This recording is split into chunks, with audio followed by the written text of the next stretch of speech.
আপনাদের সবাইকে ৮০তম স্বাধীনতা দিবসের শুভেচ্ছা। স্বাধীনতার লড়াইয়ে ব্রিটিশ বিরোধী সংগ্রামে কংগ্রেসি ঘরানা এবং কমিউনিস্ট ঘরানা দুটো অন্যতম প্রধান ঘরানা।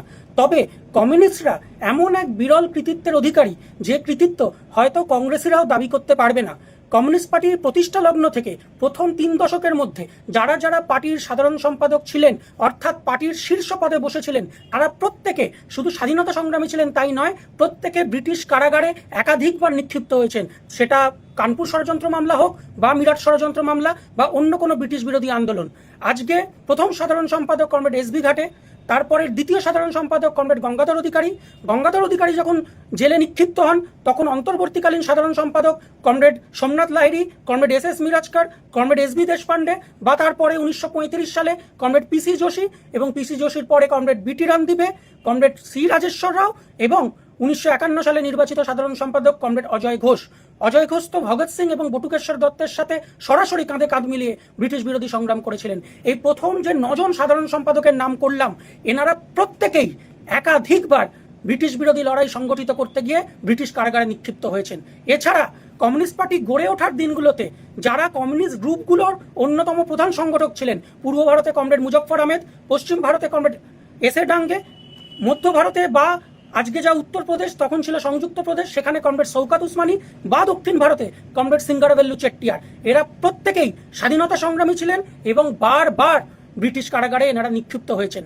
আজকে কমিউনিস্ট পার্টি প্রতিষ্ঠার পরে বা প্রতিষ্ঠার ঠিক আগে যে বড় বড় স্বাধীনতার লড়াইগুলো সংগঠিত হয়েছিল, সেটা অসহযোগ আন্দোলন হোক বা আইন অমান্য আন্দোলন হোক বা ভারত ছাড়ো আন্দোলন হোক বা তার পরবর্তীকালে আজাদিন বাহিনীর সেনানায়কদের মুক্তির দাবিতে আন্দোলন হোক বা ১৯৪৬-এর নৌবিদ্রোহের আন্দোলন হোক, কমিউনিস্টরা বারবার গ্রেপ্তার বরণ করেছেন, শহীদ হয়েছেন। অসহযোগ আন্দোলন যখন সংগঠিত হয় সেই সময় কমিউনিস্ট পার্টি প্রতিষ্ঠা হয়নি ঠিক কথা, কিন্তু কমিউনিস্ট গ্রুপগুলোর নেতা হিসেবে comrade Muzaffar Ahmed, comrade S A. Dange, comrade Singaravelu Chettiar খুব গুরুত্বপূর্ণ রোল পালন করেছিলেন। আইন অমান্য আন্দোলন যখন হয় তখন পশ্চিম ভারতে কমরেড বি.টি. রামদিবে এবং কমরেড এস.বি. দেশপান্ডে তারা কারাগার বরণ করেন। পূর্ব ভারতে comrade Somnath Lahiri, comrade Ranen Sen, comrade Abdul Halim তারা কারাগার বরণ করেন এবং দক্ষিণ ভারতে কমরেড এ.কে. গোপালনের নেতৃত্বে, কমরেড পি. কৃষ্ণ পিল্লাইয়ের নেতৃত্বে অসংখ্য কমিউনিস্ট তারা কারাগার বরণ করেন। এবং ভারত ছাড়ো আন্দোলনের ক্ষেত্রে বলা হয় কমিউনিস্টরা অংশগ্রহণ করেনি, কারণ সেই সময় যেহেতু দ্বিতীয় বিশ্বযুদ্ধ চলছে এবং হিটলারের নেতৃত্বে ফ্যাসিবাদ গোটা বিশ্বে তার কবজা করার চেষ্টা করছে, সেই রকম ভয়ঙ্কর পরিস্থিতিতে কমিউনিস্টরা মনে করেছিল যে ফ্যাসিবাদকে হারানো, হিটলার মুসলিনিকে হারানো প্রধান কর্তব্য কমিউনিস্টদের হওয়া উচিত। কিন্তু তারপরেও ভারত ছাড়ো আন্দোলনে আরএসপি এবং আরসিপিআই পার্টি তাদের ভূমিকা অপরিসীম। তাদের অসংখ্য কমরেড কারাগারে নিক্ষিপ্ত হয়েছেন এবং অবর্ণনীয় অত্যাচার সহ্য করেছেন। আর কমিউনিস্ট পার্টির মধ্যেও কমিউনিস্ট পার্টি প্রভাবিত ছাত্র সংগঠন এআইএসএফ, সেই এআইএসএফ এর কর্মী কমরেড হেমু কালানি ভারত ছাড়ো আন্দোলনে শহীদ হয়েছেন, কমরেড কনকলতা বড়ুয়া ভারত ছাড়ো আন্দোলনে শহীদ হয়েছেন। এবং ভারত ছাড়ো আন্দোলন চলার সময় ১১ই আগস্ট ১৯৪২ সালে বিহার প্রদেশের এআইএসএফ যে সচিবালয় অভিযানের ডাক দেয়, সেই সচিবালয় অভিযানে ৭ জন এআইএসএফ এর ছাত্র শহীদ হন। তাদের মূর্তি আজকেও পাটনা শহরে আছেন এবং সেই সচিবালয় অভিযানকে নেতৃত্ব দিয়েছিলেন চন্দ্রশেখর সিং, যিনি এআইএসএফ এর তৎকালীন বিহার প্রদেশের সাধারণ সম্পাদক ছিলেন এবং সিপিআই এর সদস্য ছিলেন এবং পরবর্তীকালে সিপিআই এর বিহারের অভিসংবাদী নেতা হয়েছিলেন। অর্থাৎ ভারত ছাড়ো আন্দোলনেও কমিউনিস্টরা রক্ত দিয়েছে, শহীদ হয়েছে। তার পরবর্তীকালে আজাদিন বাহিনীর সেনানায়কদের মুক্তির দাবিতে যে মিছিল, সেই মিছিলে রামেশ্বর বন্দ্যোপাধ্যায়, আব্দুল সালাম শহীদ হয়েছে। ১৯৪৬ সালের যে নৌবিদ্রোহ, সেই নৌবিদ্রোহকে প্রথম সমর্থন জানিয়েছিল কমরেড পি.সি. যোশীর নেতৃত্বে কমিউনিস্টরা এবং সেই নৌবিদ্রোহে একের পর এক কমিউনিস্ট তারা ঝাঁপিয়ে পড়েন এবং তারা কারাগার বরণ করেন। এবং কমিউনিস্ট মনোভাবাপন্ন যে অরুণা আসফ আলী, তার ভূমিকাও অবিস্মরণীয় হয়ে থাকবে।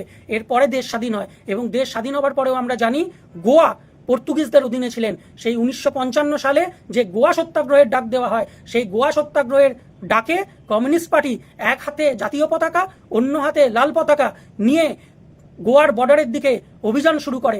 যখন গোয়ার বর্ডার কমিউনিস্টরা অতিক্রম করছে গোয়ায় গিয়ে তিরঙ্গা পতাকা উত্তোলন করার জন্য, সেই সময় পর্তুগিজ বাহিনী গুলি চালায় এবং নিত্যানন্দ সাহা, ভিকে থোরাট শহীদ হন। অর্থাৎ শুধু ব্রিটিশ বিরোধী লড়াই নয়, পর্তুগিজ বিরোধী লড়াইয়ে, স্বাধীনতার সেই লড়াইয়েও কমিউনিস্টরা শহীদ হয়েছে, কমিউনিস্টরা রক্ত দিয়েছে। এই আজকের এই দেশ স্বাধীন হয়েছে কমিউনিস্টদের রক্তে, কংগ্রেসীদের রক্তে, আজাদিন বাহিনীর রক্তে, বিপ্লবী যে সশস্ত্র বিপ্লবের যে ধারা, সেই ধারার যারা সৈনিক ছিলেন তাদের রক্তে। আমরা ঠিক যেভাবে ব্রিটিশদেরকে এই দেশ থেকে তাড়িয়েছিলাম, আজকে আমাদের দেশের সংবিধান আক্রান্ত, এই সংবিধানের ওপর যারা আক্রমণ নামিয়ে আনছেন, সেই ব্রিটিশের দালাল যারা, তাদেরকেও আজকে আমাদেরকে পরাজিত করতে হবে, হারাতে হবে, সেই লড়াইকে শক্তিশালী করতে হবে। এটাই হোক ৮০তম স্বাধীনতা দিবসে আমাদের সকলের শপথ।